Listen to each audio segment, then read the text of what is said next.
ඉතින් අද මේ ගැන වීඩියෝ එක තමයි DBMS වල ඒ කියන්නේ database management system වල අපි කියන පළවෙනි වීඩියෝ එක question set 1 එක.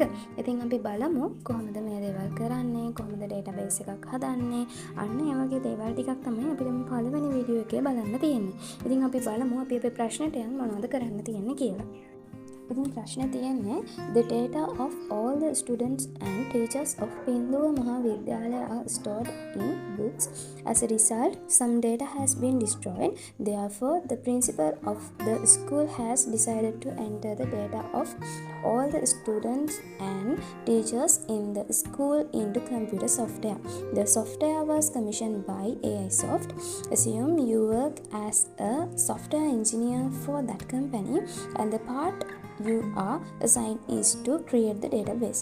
To do this, create a database using the information below. එහෙම තමයි තියෙන්නේ.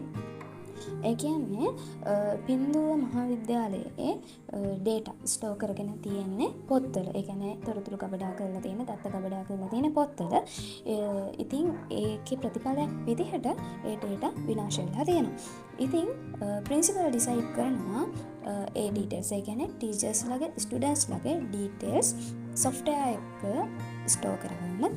ඉතින් ඒකට software එකක් හදන්න කියලා බාර දීලා තියෙනවා AI soft කියන ආයතනයට. ඉතින් ඒකේ වැඩ කරන කෙනෙක් විදිහට අපිට කියනවා database එක හදන්න කියලා දීලා තියෙන විස්තර වලට අනුව. ඉතින් අපි ඒ දීලා තියෙන සිනාරියෝ එකට අනුව හදලා බලමු කොහොමද database එක හදන්නේ කියලා.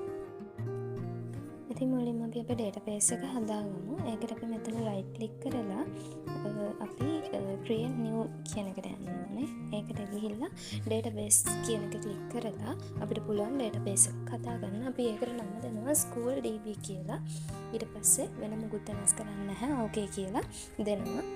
ඊට පස්සේ අපි හදාගන්න ඕනේ අපිට තියෙන table දෙක. ඒ කියන්නේ student table එකයි teacher table එකයි. ඉතින් මෙන්න මේ විදිහට ගිහිල්ලා අපේ database එකට right click කරලා අපිට පුළුවන් create new එකෙන් table එකක් හදාගන්න. ඒ table එකට අපි නම දෙනවා student කියලා. ඊට පස්සේ අපිට පුළුවන් ඒ table එකට අදාළ columns ටික add කරගන්න. ඒක add කරගන්න මෙන්න මේ විදිහට උඩ තියෙන plus mark එක click කරලා අපිට පුළුවන් මෙන්න මේ විදිහට අපිට ඕන කරන column ටික add කරගන්න.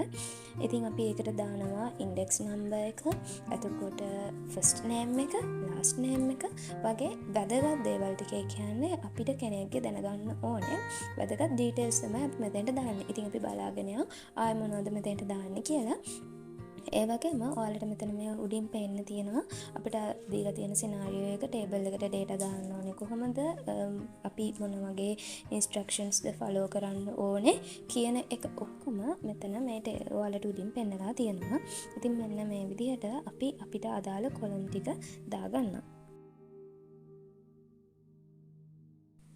ඊට පස්සේ මම මෙන්න මේ විදිහට මෙතන default එක no default කියලා දෙනම ඔක්කොටම.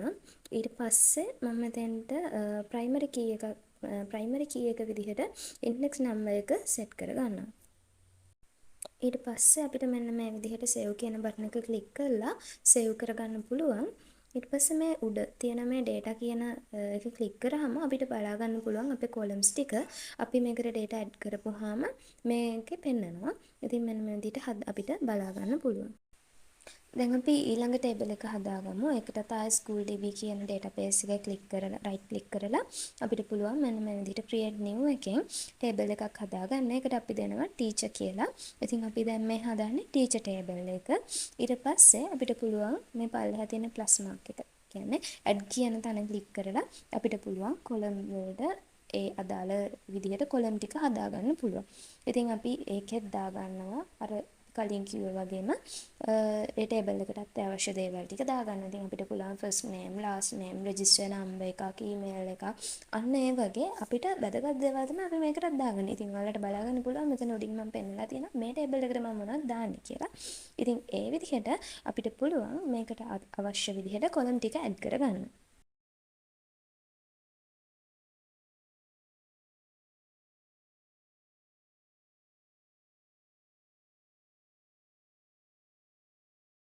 හරි දැන් අපි මේකෙත් column ටික add කරගෙන ඉවරයි. දැන් අපි මේකෙත් default එක දාගමු no default කියලා. ඒ විදිහට ඔක්කොගෙම default එක මම වෙනස් කරගන්නවා no default කියලා. ඉතින් මට මෙතන මේ වීඩියෝ එකේදී මේකේ ටීචර් රෙජිස්ටර් නම්බර් කියන එක ප්‍රයිමරි කී එකක් කරන්න අමතක වුණා. ඉතින් ඔයාලා ඒක කරනවා නම් ප්‍රයිමරි කී එකක් කරගන්න. මම පස්සේ මේක ප්‍රයිමරි කී එකක් කරගත්තා. ඉතින් ඊට පස්සේ මම මේක සේව් කරගන්නවා. ඉතින් අපිට පස්සේ බලා ගන්න පුළුවන් මෙන්න මේ data කියන එකට ඇවිල්ලා අපේ ටේබල් එකේ මොනවද තියෙන කොලම්ස් ටික කියලා. ඉතින් ඒ විදිහට බලා ගන්න පුළුවන්. ඉතින් මෙන්න මේ විදිහට තමයි අද අපේ පළවෙනි ක්වෙස්චන් එක කරලා ඉවර කරන්නේ. ඉතින් බලන්න අඩුපාඩු තියෙනවා නම් කමෙන්ට් එකක් දාන්න පුළුවන්. ඉතින් මේක තමයි අපේ පළවෙනි වීඩියෝ එක. ඊළඟ වීඩියෝ එකත් අරගෙන ඉක්මනටම එන්නම්.